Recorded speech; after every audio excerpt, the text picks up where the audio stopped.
Everyone, আজকে তোমাদের আমি দেখাবো যে আমার বান্ধবীর ন্যাশনালে ভর্তির শুরু থেকে একদম ক্লাসের প্রথম পর্যন্ত কি কি হয়েছে। আর এখানে আমি কিভাবে জানলাম, আসলে আমিও তো ওর সাথে ক্লাস করেছি, এই জন্য আমিও জানি। তো চলো যাওয়া যাক। এই দিনটি ছিল ভর্তির, তারপরে শুরু হইলো এই যে প্রথম ক্লাস। আমরা সবাই আসছিলাম এখানে, আমার বান্ধবীর সাথে আমিও এসেছিলাম। গাইস, আমি ভাবছিলাম হয়তো সিনিয়র ভাইরা আসবে, বাট কেউই আসে নাই। আফসোস, 2 ঘন্টা বসে থাকতে হয়েছে। আর ওই দিন এত গরম ছিল গাইস, কি বলবো, এসি স্যার ছিল তারপরে হচ্ছিল না। আর তার কিছুক্ষণ পরে কারেন্ট গেছে। ম্যাম, এটা ভালো না, আর একটু সুন্দর ফুল দিন।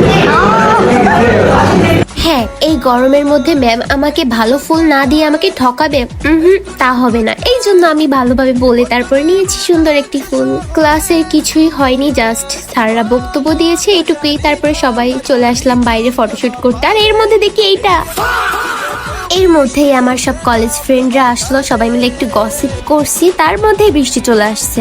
অনেকক্ষণ কলেজে ছিলাম, সেই দিন বৃষ্টিও আমার সাথে বেইমানি করছে গাইস। আবার বৃষ্টি চলে আসছিল, তখন কি করার, আবার ওয়েটিং করছি, তারপরে বাসায় চলে আসছিলাম, এটুকুই।